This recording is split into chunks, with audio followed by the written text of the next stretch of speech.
The velvet voice that defines the holiday season for millions was actually forged in a childhood defined by silence and a level of cruelty that would break most adults before they even reached high school.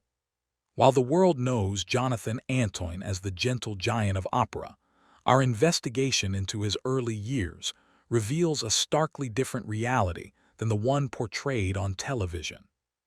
Growing up in Hainault, Essex, Jonathan wasn't the confident performer we see today. He was a child living in a state of constant, high-alert survival. From the age of 4, he was targeted by a relentless campaign of bullying that followed him through every hallway and classroom.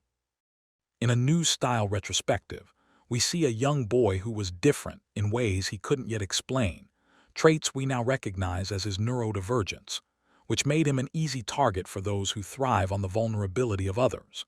This wasn't merely schoolyard teasing. It was a systematic isolation that led to a severe mental health crisis long before he was old enough to drive.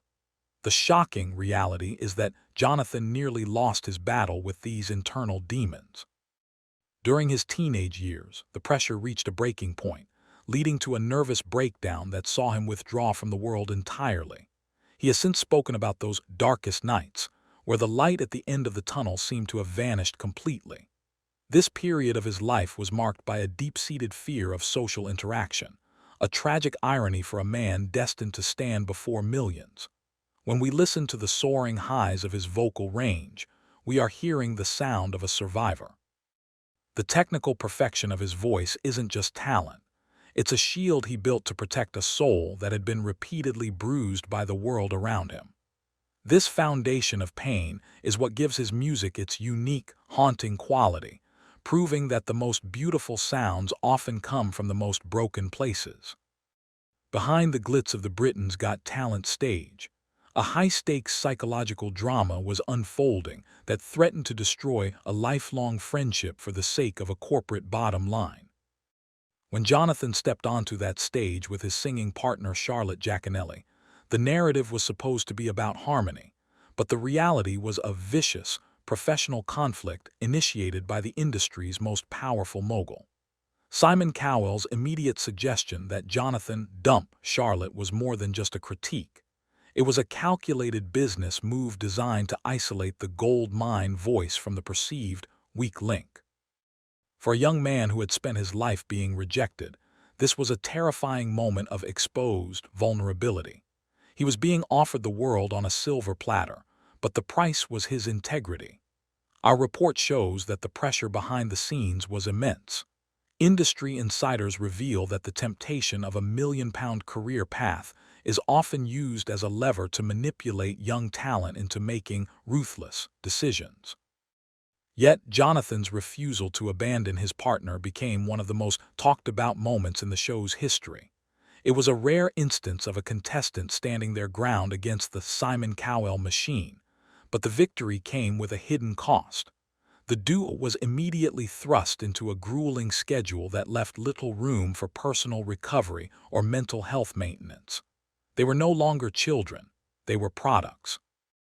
The revealed truth of this era is that the fame didn't heal the scars of Jonathan's past, it simply amplified them.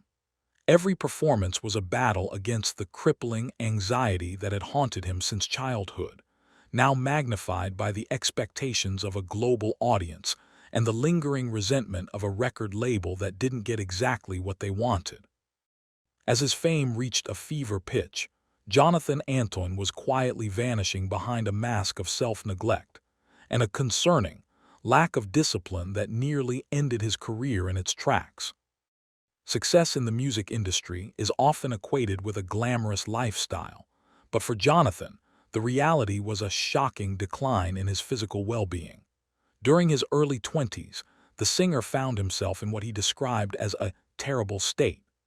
The transition from an isolated teenager to a global superstar happened too fast, leaving him without the coping mechanisms needed to handle the rigors of international touring. Our investigation into his lost years reveals a man who had completely lost control of his lifestyle. In the United States, far from his support system in the UK, Jonathan fell into a cycle of unhealthy habits, using food as a primary comfort for his underlying emotional distress. The weight gain was more than just a physical change. It was a symptom of a man who was letting life live him, rather than taking the reins. He later admitted to a total lack of discipline, a state of existence where the days blurred together and the motivation to maintain his health had evaporated. This wasn't just about aesthetics. It was a dangerous trajectory that threatened his vocal longevity and his life.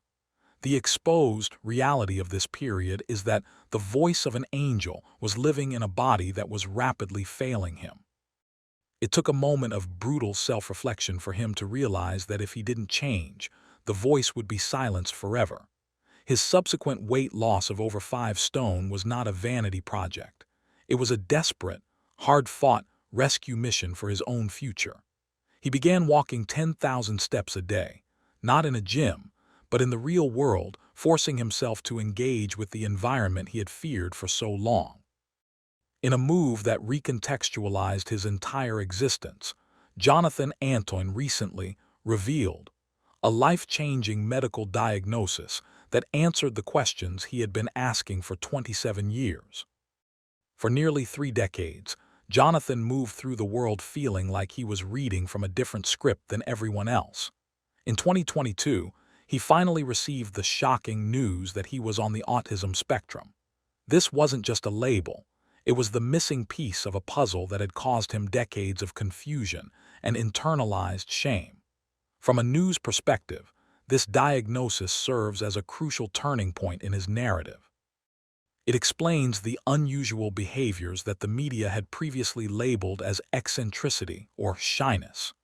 Jonathan described the diagnosis as a scary reckoning, a moment where he had to look back at his childhood bullying and his public meltdowns through a completely different lens. He wasn't broken or difficult. He was neurodivergent in a world designed for the neurotypical. This revelation has allowed him to set strict boundaries for his career and personal life, ensuring that he never returns to the dark place he occupied during his rise to fame. However, the diagnosis also exposed the lack of support within the entertainment industry for artists with similar conditions. Jonathan has become an unintentional advocate, showing that a diagnosis isn't an end, but a beginning.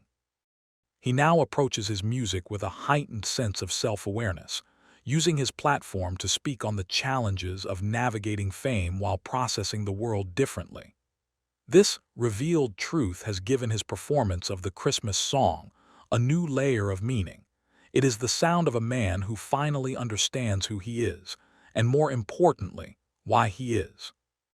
Despite the heartwarming image of the duo that captured the world's attention, the relationship between Jonathan and Charlotte has surfaced as one of the industry's most high-profile, silent feuds.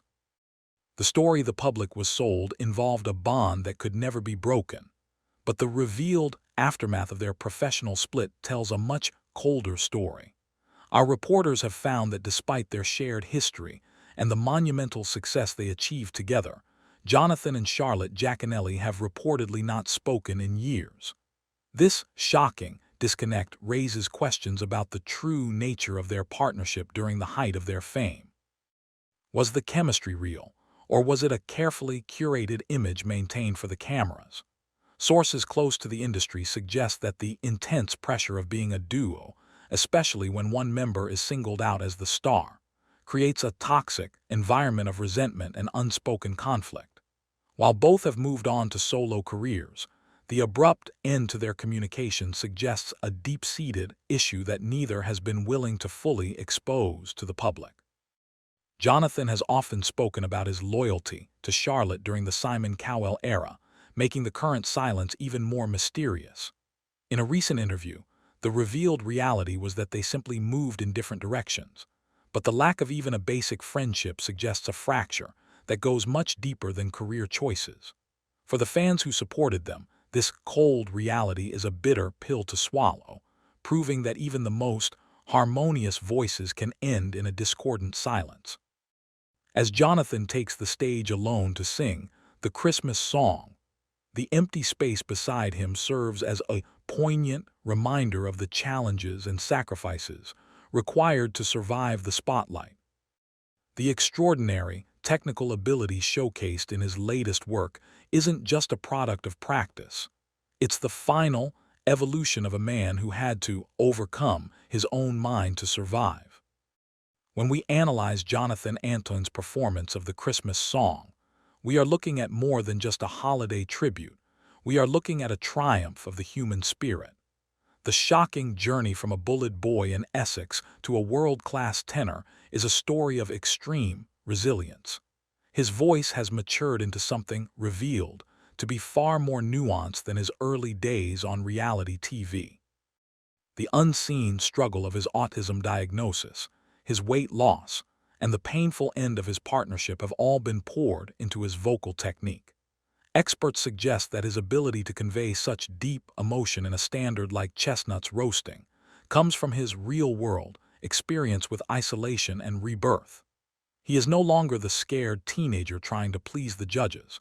He is a calculated artist who knows exactly how to use his power to connect with an audience. This revealed growth is what keeps his retention high. Viewers aren't just listening to a singer, they are witnessing a survival story in real time. Every note is a defiant statement against the people who told him he wasn't good enough or that he needed to change who he was to be successful.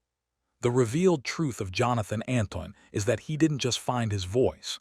He fought for it, protected it, and eventually used it to expose the beauty that can exist even after the most turbulent storms.